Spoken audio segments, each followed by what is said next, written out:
میں عالم عرب کے بارے میں تو یقین سے کہہ رہا ہوں، احادیث نبویہ سے صاف ظاہر ہے، ویل للعرب من شر قد اقترب، عربوں کے لیے ہلاکت ہے۔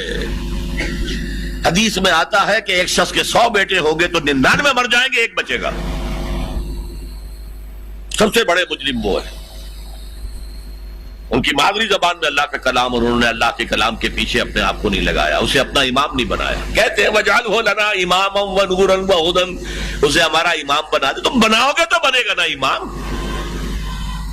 بنانے کو تیاری تھی، دعائیں مانگ رہے ہیں بڑی لمبی لمبی 1-1 گھنٹے کی دعا جو ہے حرمین کے اندر مانگی جا رہی ہے تراویح کے بعد اور ختم قرآن کے بعد۔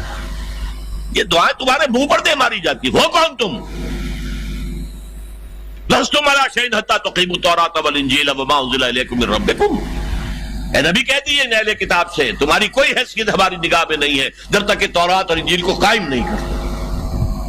یہی بات اپنے بارے میں سمجھیے، یا اہل القرآن لستم علی شیء حتی تقیموا القرآن، جب تک قرآن کے نظام کو قائم نہیں کرتے تمہارا منہ نہیں ہے کہ ہم سے دعا کرو، دفع ہو جاؤ۔ تم پڑھو قنوت نازلہ، کوئی اثر نہیں ہوگا۔ ڈھاکہ فال ہو گیا، روتے رہے، چیخ چیخ کر پکارتے رہے، حرمین میں پکارتے رہے، سنا اللہ نے۔ ابھی مرا ہے وہ جگجیت سنگھ اروڑا، جس کے سامنے یؤتی الجزیۃ عن ید وہم صاغرون، آپ کے جرنیل ٹائیگر نے اپنا جو ہے ریوالور پیش کیا تھا۔ جگجیت سنگھ اروڑا یہی کا تھا، گجرانوالے کا۔ بہرحال ابھی ایک امید ہے، جب تک بھی اللہ تعالیٰ مہلت دیتے، لیکن اس کا راستہ کیا ہے؟ پہلے تو میں امید افزا باتیں آپ کو بتا دوں۔ احادیث صحیحہ میں اس کی خبر دی گئی ہے کہ قیامت سے قبل پوری دنیا میں اسلام کا نظام قائم ہوگا، اور یہ اتنی پختہ حدیثیں ہیں کہ جو شخص ان کو پڑھ کر بھی شک کرے اس بات میں سمجھتا ہوں اس کا ایمان حضور پر نہیں ہے صلی اللہ علیہ وسلم۔ میں پڑھ نہیں سکتا، وقت نہیں ہے اتنا، لیکن ہم نے نوید خلافت کے نام سے 4 ورقہ بہت لاکھوں کی تعداد میں شائع کیا ہے۔ غلطی ہوئی ہے، آج بھی مجھے لے آنا چاہیے تھا 200-400 آپ کو تقسیم کرنے کے لیے۔ دوسرے اشارے ہیں، یہ پہلی بات تو ایسی ہے 100% کہ جس میں شک نہیں مجھے، جتنا مجھے یقین ہے کہ مجھے موت آئے گی، اور جتنا مجھے یقین ہے کل صبح سورج طلوع ہوگا، اتنا ہی یقین ہے کہ پوری دنیا پر اللہ کے دین کا غلبہ ہوگا۔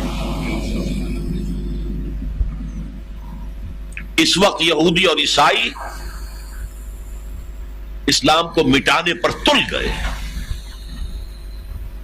عیسائی یہودیوں کے اعلی کار ہیں، اصل جو یوز کر رہے ہیں انہیں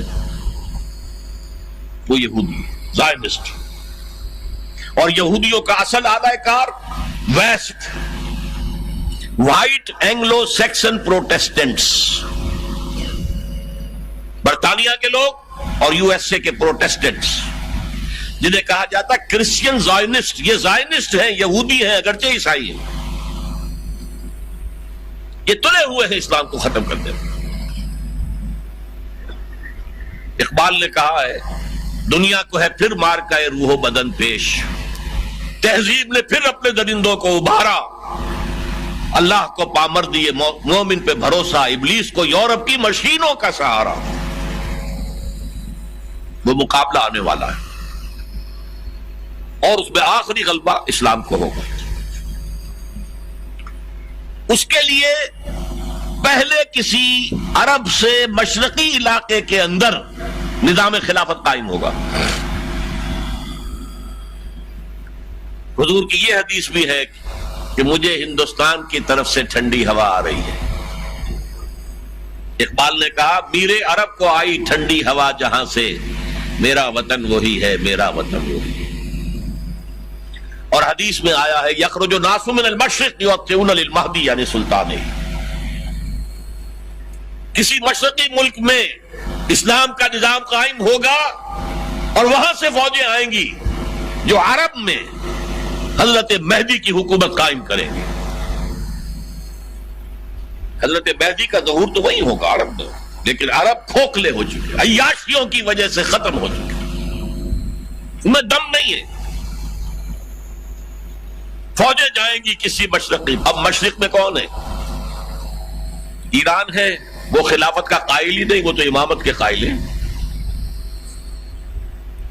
پھر افغانستان ہے، پھر پاکستان ہے۔ یہ ہے وہ خطے کہ جہاں سے انشاءاللہ خلافت کا نظام دوبارہ ابھرے گا اور یہیں سے پھر پھیلے گا۔ یہ چاہتے ہیں کہ اللہ کے نور کو اپنے منہ کی پھونکوں سے بجھا دیں۔ بش تلا ہوا ہے، اسرائیل تلا ہوا ہے، یورپ تلا ہوا ہے۔ اسلام کو ہم ختم کریں گے۔